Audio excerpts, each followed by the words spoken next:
जय हिंद दोस्तों, वेलकम बैक टू आर्मीवा YouTube channel.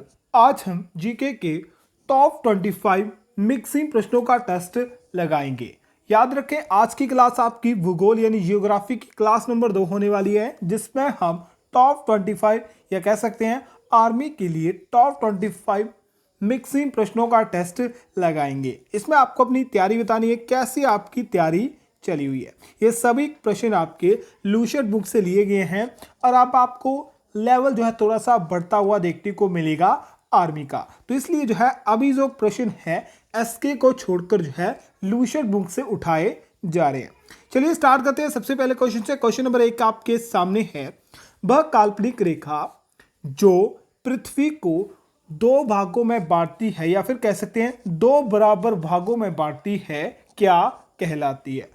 What is the imaginary line that divide the earth into two part called it? उसे क्या कहा जाता है? भूमध्य रेखा कहा जाता है, कर्क रेखा कहा जाता है या फिर मकर रेखा कहा जाता है? जल्दी से बताइए, इंपॉर्टेंट क्वेश्चन आपके एग्जाम के लिए। वह काल्पनिक रेखा जो पृथ्वी को दो भागों में बांटती है, या फिर क्वेश्चन थोड़ा सा पूछता है कि दो बराबर भागों में बांटती है, कौन सी रेखा? तो राइट आंसर बिल्कुल सही, ऑप्शन नंबर ए इसका राइट आंसर रहेगा। भूमध्य रेखा जो होती है, इक्वेटर जो होती है, ये हमारी पृथ्वी को दो बराबर भागों में बांटती है। क्वेश्चन नंबर 2 आपके सामने है, धरातल पर एक अक्षांश 1 डिग्री अक्षांश की दूरी निम्न में से किसके बराबर होती है? एक अक्षांश 1 लैटिट्यूड जो होता है कितने किलोमीटर के बराबर होता है? तो जल्दी से बताइए, ऑप्शन आपके सामने है, 11 किलोमीटर, 111 किलोमीटर, 21 किलोमीटर या इनमें से कोई नहीं। The distance of the one latitude of the surface is equal to which of the following? तो किसके बराबर होता है एक अक्षांश? किसके बराबर होता है? 111 किलोमीटर के बराबर होता है, यानी 1 डिग्री अक्षांश की जो दूरी होती है अर्थ यानी पृथ्वी पर 111 किलोमीटर होती है। क्वेश्चन नंबर 3 है, वह अक्षांश रेखा जिन पर सदैव दिन व रात की अवधि समान रहती है वह होती है? The latitude line on which the deduction of the day and night is always the same, यानी कौन सी लाइन है जहां पर दिन और रात जो होती है सदैव समान, यानी 12 घंटे और 12 घंटे की ही रात होती है? कौन सी रेखा होती है? भूमध्य रेखा, कर्क रेखा, मकर रेखा या इनमें से कोई नहीं? जल्दी से बताइए राइट आंसर क्या रहेगा। तो इसका राइट आंसर रहेगा ऑप्शन नंबर ए, भूमध्य रेखा। भूमध्य रेखा जो होती है ये ऐसी रेखा होती है जिस पर दिन और रात जो होती है हमेशा बराबर आपकी रहती है। क्वेश्चन नंबर 4 है, और अब तक आपने आर्मीवा यूट्यूब चैनल को सब्सक्राइब नहीं करा है, जल्दी से दोस्तों इसे चैनल को सब्सक्राइब कर ले और वीडियो को लाइक, वीडियो को शेयर और चैनल को सब्सक्राइब भी कर ले। चलिए क्वेश्चन नंबर 4 आपके सामने है, ग्रीन बीच रेखा से तात्पर्य है। What is the mean of mean तात्पर्य means why Greenwich line? जो ग्रीन विच लाइन है इसका मतलब क्या है? ये 0 अक्षांश से ली गई है या फिर 0 डिग्री देशांतर से ली गई है, 180 डिग्री पूर्वी देशांतर से ली गई है, 180 डिग्री पश्चिमी देशांतर से ली गई है। अब जल्दी से बताइए, ग्रीन विच रेखा से आपका मतलब या फिर तात्पर्य क्या है? अगर सीधा आपसे पूछा जाए कि ग्रीन विच रेखा क्या है, तो आपको सीधा आंसर होगा 0 डिग्री देशांतर। 0 डिग्री देशांतर जो होता है, लॉन्गिट्यूड जो होता है, 0 डिग्री लॉन्गिट्यूड जो होता है, इस लाइन को क्या कहा जाता है? इस लाइन को ही ग्रीन विच रेखा कहा जाता है। क्वेश्चन नंबर 5 है, मकर रेखा निम्न में से किस देश से होकर नहीं जाती या किस देश से होकर नहीं गुजरती? मकर रेखा इनमें से किस देश से होकर नहीं गुजरती? ऑप्शन आपके सामने है, दक्षिण अफ्रीका, अर्जेंटीना, चिली या फिर फिलीपींस। तो जल्दी से बताइए राइट आंसर क्या रहेगा? दक्षिण अफ्रीका, अर्जेंटीना, चिली या फिर फिलीपींस। तो इसका राइट आंसर रहेगा ऑप्शन नंबर डी, फिलीपींस जो है, ठीक है, फिलीपींस से होकर मकर रेखा नहीं गुजरती। दक्षिण अफ्रीका, अर्जेंटीना और चिली, इन सभी देशों से होकर जो है आपकी मकर रेखा गुजरती है।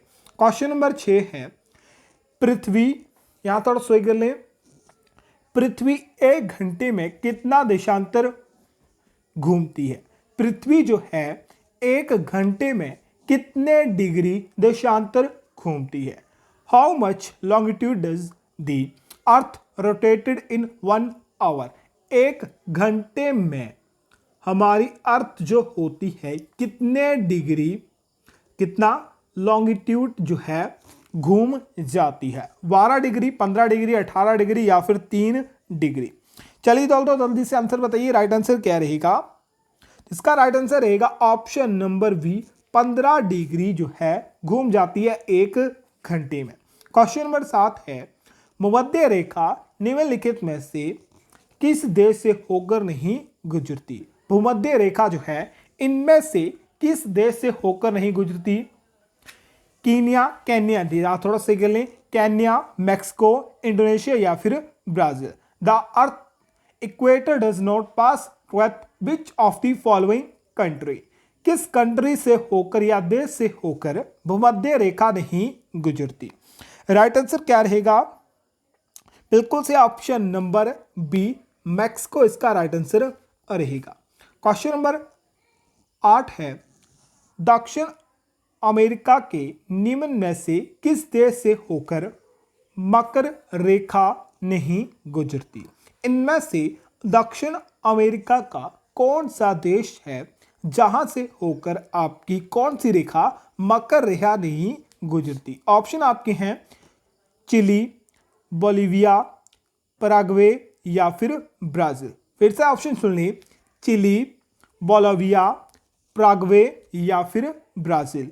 इसमें से कौन से आपका साउथ अमेरिका की कंट्री है जहां से आपकी मकर रेखा नहीं गुजरती? ऑप्शन नंबर बी, बोलिविया इसका राइट आंसर रहेगा। क्वेश्चन नंबर 9 है, निम्नलिखित में से किसे प्राथमिक चट्टानों की श्रेणी में रखा जाता है? इनमें से कौन सी चट्टान है जिसे कहां रखा जाता है? प्राथमिक श्रेणी, यानी कौन सी primary rocks classified as a primary rocks? Which of the following are classified as primary rocks? Option आपके अगण्य चट्टान, अवसादी चट्टाने, रूपांतरित चट्टाने, यहां से कर ले रूपांतरित चट्टाने या इनमें से कोई नहीं। तो प्राथमिक चट्टाने आपकी कौन सी होती हैं? अगण्य चट्टाने जो होती हैं आपकी, इन्हें जो है किसमें जोड़ा जाता है? प्राथमिक चट्टानों में रखा जाता है। क्वेश्चन नंबर 10 है, निम्नलिखित, माफ करें, निर्माण की दृष्टि में से निम्न में से कौन सी चट्टान सर्वाधिक प्राचीन है? निर्माण की दृष्टि से कौन सी चट्टान जो है सबसे प्राचीन है? ऑप्शन आपके अगण्य चट्टान, अवसादी चट्टान, रूपांतरित चट्टान या फिर इनमें से कोई नहीं। यहां पर थोड़ा ऑप्शन नंबर सी आपका गलत हो गया, तो सही से कर लें। तो राइट आंसर क्या रहेगा? प्राचीन, सबसे प्राचीन पूछे निर्माण के हिसाब से, ठीक है, निर्माण के हिसाब से सबसे प्राचीन जो है ये आपकी कौन सी है? अगण्य चट्टान है। नेक्स्ट क्वेश्चन, क्वेश्चन नंबर 11 है, कोयला किस चट्टान से पाया जाता है? जो कोयला होता है ये कौन सी चट्टान से पाया जाता है? परिवर्तनीय चट्टान से, परिवर्तित चट्टान से, परतदार चट्टान से, अजैव चट्टान से या इनमें से कोई नहीं? राइट आंसर रहेगा परतदार चट्टान से जो है, ठीक है, परतदार चट्टान से जो है आपकी कोयला पाया जाता है। क्वेश्चन नंबर 12 इंपोर्टेड है, जो पेट्रोलियम या फिर खनिज तेल होते हैं ये किन चट्टानों से पाए जाते हैं? पेट्रोलियम या फिर मिनरल ऑयल्स जो होते हैं ये कौन सी रॉक से फाउंड किए जाते हैं? अगण्य, नवीन स्तरीय, प्राचीन या इनमें से कोई नहीं? तो इसका राइट आंसर रहेगा जो पेट्रोलियम या फिर खनिज तेल होते हैं आपके किससे पाए जाते हैं? प्राचीन सस्तरित, ठीक है, से पाए जाते हैं। सीधा आपको याद रखना है, प्राचीन चट्टानों से जो है आपके पेट्रोलियम और खनिज पाए जाते हैं। क्वेश्चन नंबर 13 है, चूना पत्थर लाइमस्टोन जो होते हैं का कार्यरित रूप है। जो चूना पत्थर होते हैं इनका कार्यरत रूपांतर कौन सा होता है? संगमरमर, स्लेट, ग्रेनाइट या इनमें से कोई नहीं। तो राइट आंसर आपको पता होगा, चूना पत्थर को क्या कहा जाता है? संगमरमर भी कहा जाता है। क्वेश्चन नंबर 14 है, सागरी भूकंप द्वारा उत्पन्न समुद्री लहरों को क्या कहा जाता है? जो आपकी ओशन अर्थक्वेक होते हैं उनके द्वारा जो वेव प्रोड्यूस होती है उन्हें क्या कहा जाता है? सर्क, सुनामी, सकेत या फिर कम? तो सीधा आपको पता होगा, समुद्र में जब भी भूकंप होता है तो क्या आती है? सुनामी आती है। तो ऑप्शन नंबर बी इसका राइट आंसर रहेगा। क्वेश्चन नंबर 15 है, सुनामी किस भाषा का शब्द है? सुनामी जो है ये किस भाषा का शब्द है? जर्मनी, पुर्तगाली, जापानी या फिर चीनी? तो ये किस भाषा का शब्द है? जापानी भाषा का शब्द है। क्वेश्चन नंबर 16 इंपोर्टेंट आपके एग्जाम के लिए, रॉकी, एंडीज, एटलस, आल्प्स और हिमालय आदि किस प्रकार की पर्वत हैं? रॉकी हो गया, एंडीज हो गया, एटलस भी नाम सुना होगा, आल्प्स भी नाम सुना होगा, हिमालय नेपाल में पड़ता है, आदि किस प्रकार की पर्वत श्रृंखला में आती है? वलित पर्वत, अवशिष्ट पर्वत, व्लॉग पर्वत या इनमें से कोई नहीं? अब ये क्वेश्चन है, ये आपके एग्जाम में पूछ सकता है कि जो माउंट एवरेस्ट है जो कि हिमालय पर्वत श्रृंखला पर स्थित है, तो बताइए हिमालय पर्वत श्रृंखला जो है कौन सी पर्वत में आती है? तो कौन सी पर्वत में आपकी जो है आती है? तो इसका राइट आंसर रहेगा ऑप्शन नंबर ए, वलित पर्वत। वलित पर्वत में जो है Rocky, Andes, Atlas, Alps, Himalaya ये सभी पर्वत श्रृंखलाएं आती हैं। क्वेश्चन नंबर 17 है, विश्व में सबसे लंबी पर्वत श्रेणी कौन सी है? सबसे लंबी पर्वत, सबसे ऊंची नहीं पूछा हुआ, ठीक है, सबसे लंबी, longest mountain range in the world. Option आपके अल्पस, रॉकी, एंडीज या फिर हिमालय।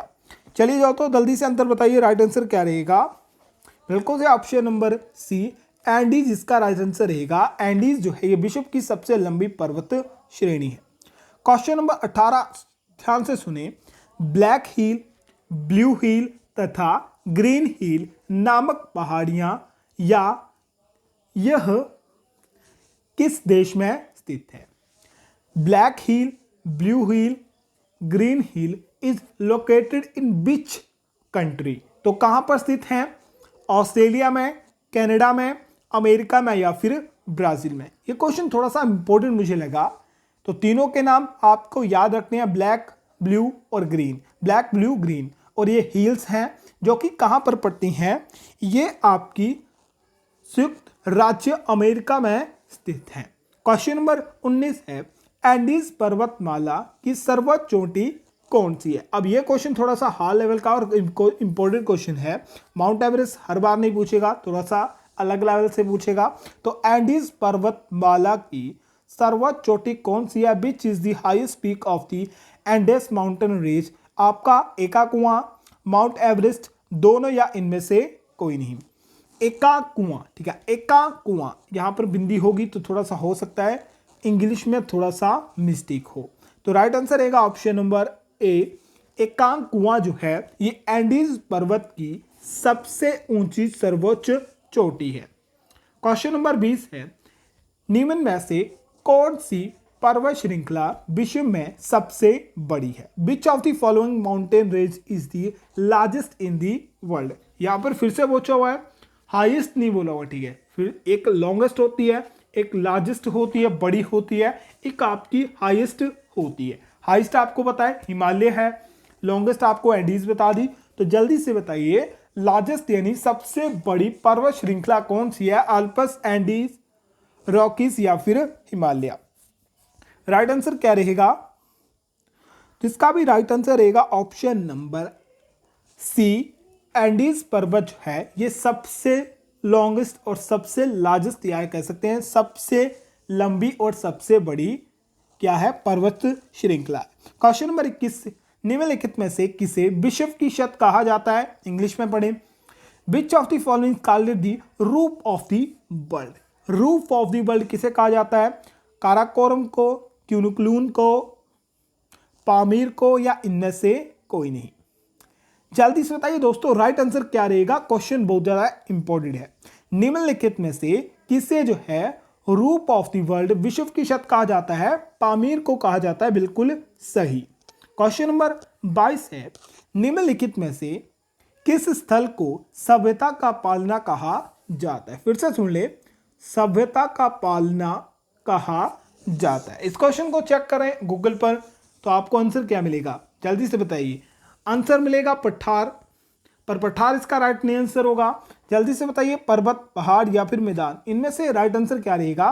सभ्यता का पालना किसे कहा जाता है? तो इसे कहा जाता है मैदान को, ठीक है, मैदानी क्षेत्र को जो है क्या कहा जाता है? सभ्यता का पालना कहा जाता है। ये हमने किस हिसाब से देखा? ये भूगोल से हिसाब से देखा, ठीक है। भूगोल के हिसाब से पूछे तो सभ्यता का पालना क्या है? मैदान है। हिस्ट्री के हिसाब से देखो तो सभ्यता का पालना जो है किसी और चीज को कहा जाता है, मुझे अभी याद नहीं है, पता नहीं सिंधु सभ्यता के किसी भाग को कहा जाता है, किसी और चीज को कहा जाता है, बस याद है सभ्यता का पालना जो है किसी हिस्ट्री में किसी और चीज को भी कहा जाता है। नेक्स्ट क्वेश्चन है, ओजोन परत मुख्यतः कहां पाई जाती है? Where is the ozone layer mainly found? जो ओजोन परत है ये कौन सी मंडल में पाई जाती है? मध्य मंडल, सौर मंडल, समताप मंडल या फिर वाह्य मंडल में? इंपॉर्टेंट क्वेश्चन या कह सकता हूं मोस्ट इंपॉर्टेंट क्वेश्चन। O3 जो होता है इसका सूत्र होता है किसका? ओजोन परत का। और इसका पाई कहां जाती है? कौन से मंडल में ये पाई जाती है? जल्दी से बताइए। इसका राइट आंसर रहेगा ओजोन परत जो होती है समताप मंडल में पाई जाती है। कहां पर पाई जाती है? समताप मंडल में पाई जाती है। क्वेश्चन नंबर 24 है, वायुमंडल का कौन सा भाग रसायन मंडल का एक भाग है? वायुमंडल का, यहां से वायुमंडल पूछ रहा है, ठीक है, सीधा मंडल नहीं पूछ रहा। वायुमंडल का कौन सा भाग रसायन मंडल का एक भाग है? ताप मंडल, आयन मंडल, इनमें से कोई नहीं, या फिर ओजोन मंडल? ओजोन मंडल। तो जल्दी से बताइए राइट आंसर क्या रहेगा। राइट आंसर रहेगा ऑप्शन नंबर डी, ओजोन मंडल को रसायन मंडल का एक भाग माना जाता है। माफ करें, रसायन मंडल को ओजोन मंडल का एक भाग माना जाता है। लास्ट क्वेश्चन आपके सामने है, हवाई जहाज प्राय डैश में उड़ते हैं। जो एरोप्लेन होते हैं यूजली फ्लाई इन, तो कहां पर उड़ाए जाते हैं एरोप्लेन आपकी? इनमें से कोई नहीं, समताप मंडल, मध्य मंडल, बाह्य मंडल, या इनमें से कोई नहीं। क्वेश्चन नंबर 25 है, लास्ट क्वेश्चन है, जल्दी से बताइए राइट आंसर क्या रहेगा। तो राइट आंसर रहेगा ऑप्शन नंबर बी, समताप मंडल जो होता है यहां पर आपके ओजोन पर, माफ करें, ओजोन परत भी पाई जाती है, हाँ, और साथ में आपके हवाई जहाज भी यहीं उड़ते हैं। अब जल्दी से बताइए 25 में आपके कितने सही थे। वीडियो पसंद आए तो वीडियो को लाइक करना है, वीडियो को शेयर करना है, चैनल को सब्सक्राइब करना है। बाकी आपको कोई टेंशन नहीं लेनी है, कल वीडियो नहीं आई थी इसके लिए माफी मांगता हूँ। जल्दी ही आपको कंटिन्यू वीडियो आएंगी और जल्दी ही आपकी लाइव क्लासेस शुरू कर दूंगा। बाकी मिलते हैं कोई शानदार वीडियो में, तब तक अपना ख्याल रखें। जय हिंद, जय भारत।